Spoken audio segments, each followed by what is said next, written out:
Sí que os recomiendo, antes de pintar pájaros como cualquier animal, observarlos.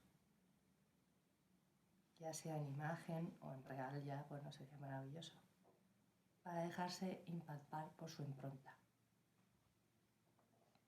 que es mucho de lo de la espiritualidad en el arte. El vaciarse y dejarse empapar por aquello que sucede. Ahí es donde conectas con la existencia,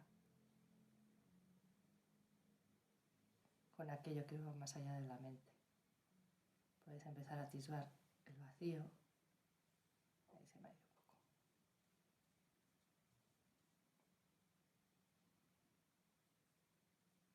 ¿Veis? Estoy usando un pincel muy pequeño,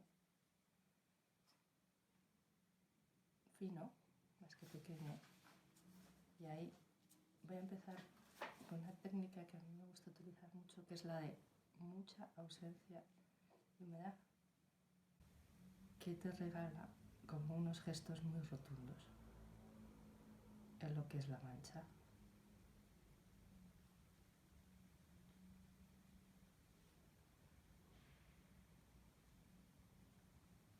Mi impresión es que los pájaros tienen una mirada muy de determinación. Y como veis, es que me sale casi sola esa determinación.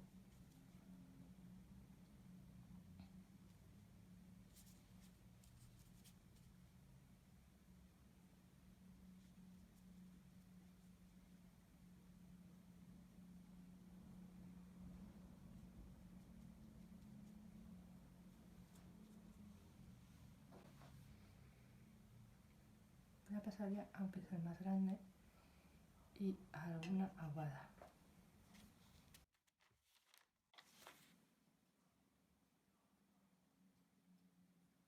Pero quiero seguir en el seco.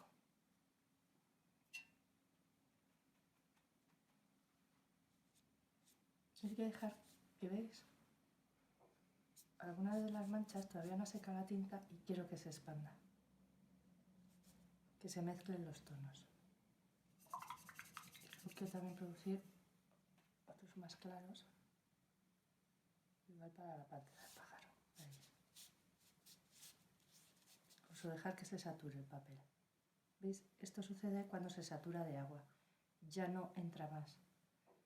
Produce unas líneas que son muy singulares y que se pueden utilizar en algunos de los motivos.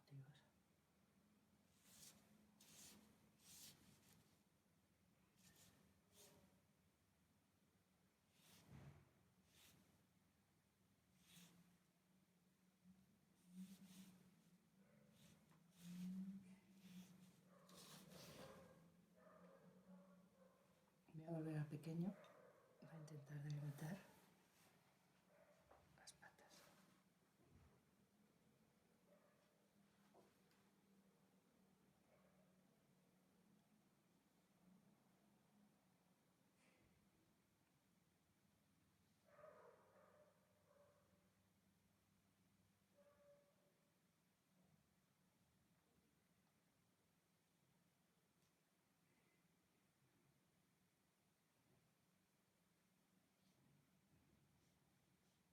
Que se expanda ahí.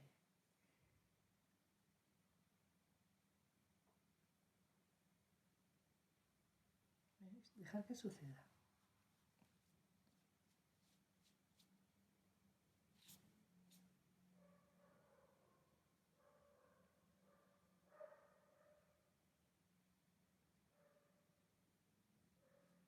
En un momento que incluso dejas de mirar el modelo y te alineas con lo que está sucediendo en el papel.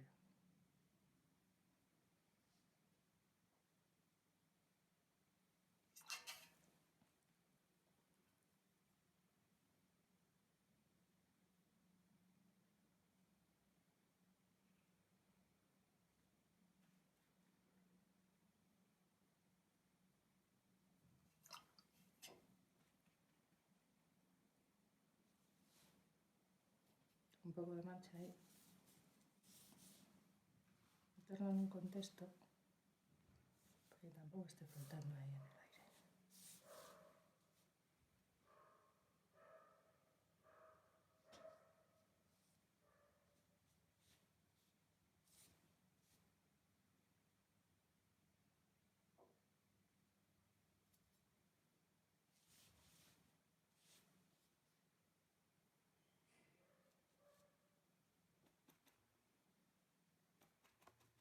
También he observado que el pecho a veces, pero el cuello hay un tono también de cambio de tono.